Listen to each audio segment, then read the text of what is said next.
Il y a un truc en psychologie qui s'appelle le biais d'investissement.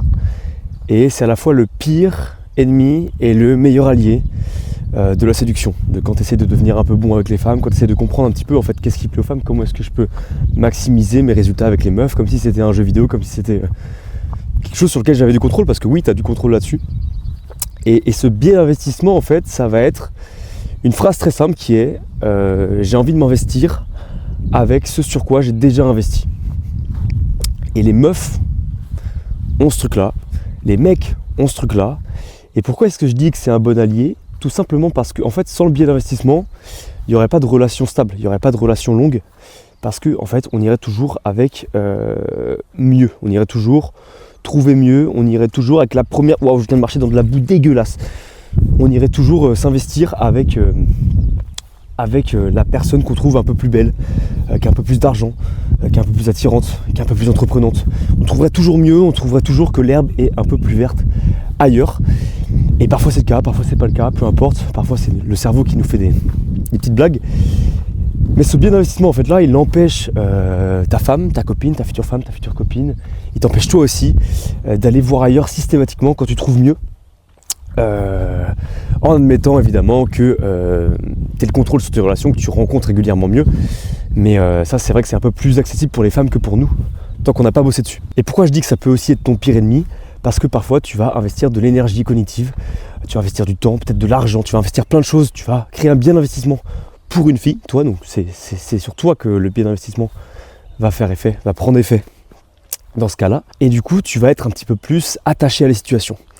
Donc souvent, on a tendance à dire que le fait d'être trop attaché, d'avoir trop d'attentes par rapport au résultat avec une fille, ça vient du fait qu'on n'est pas forcément dans l'abondance à côté.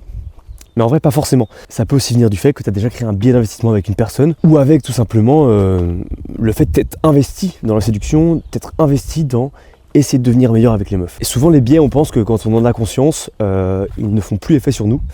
Et ça, c'est un biais aussi. En réalité, même quand on a conscience d'un biais, ça fait toujours effet. Moi, je suis coach en séduction et les biais font toujours effet sur moi. Alors que ça fait plus de 2 ans que je pratique le game et que j'affine mes connaissances. Ça m'a permis quand même, évidemment, de devenir un petit peu plus sage sur tout ça et de me rendre compte qu'en fait, ce qui fait qu'on s'investit absolument sur les choses pour lesquelles on a déjà investi, que du coup parfois on est trop attaché à une fille, trop attaché à une situation, trop attaché au résultat, c'est qu'on essaye de trouver ailleurs, à l'extérieur, ce qu'on n'arrive pas à combler chez nous-mêmes. Soit en cherchant l'amour ailleurs, soit en cherchant de l'argent ailleurs, soit en cherchant à obtenir du statut ailleurs, à l'extérieur de soi. Et donc évidemment, pour ce truc de biais d'investissement, c'est chercher le bonheur dans ce dans quoi on a déjà investi. Et donc même si c'est humain, on peut y remédier, on ne peut pas l'effacer, on ne peut pas effacer notre ego, mais en tout cas, on peut faire en sorte d'être moins impacté par notre biais d'investissement. L'idée, c'est de réaliser le plus vite possible quand tu es en train de tomber dans ces travers-là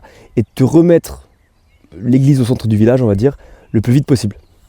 Donc ok, là je sens que je pense à cette meuf-là, j'ai pas de raison d'y penser tant que ça, là je sens que c'est un biais d'investissement, j'y ai beaucoup pensé parce que j'essaie de faire au mieux possible et donc du coup je suis attaché au résultat.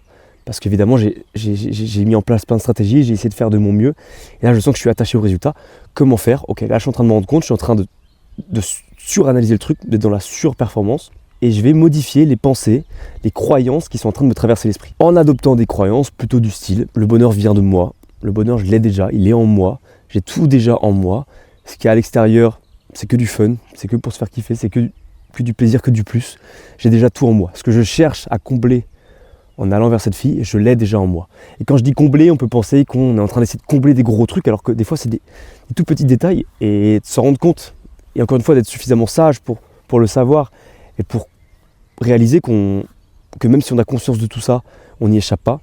C'est en faisant les choses comme ça qu'en fait tu vas réussir à avoir le contrôle à 100% sur tes relations, sur ce que tu ressens à l'intérieur, et surtout sur à quel point est-ce que tes relations vont être saines en fait.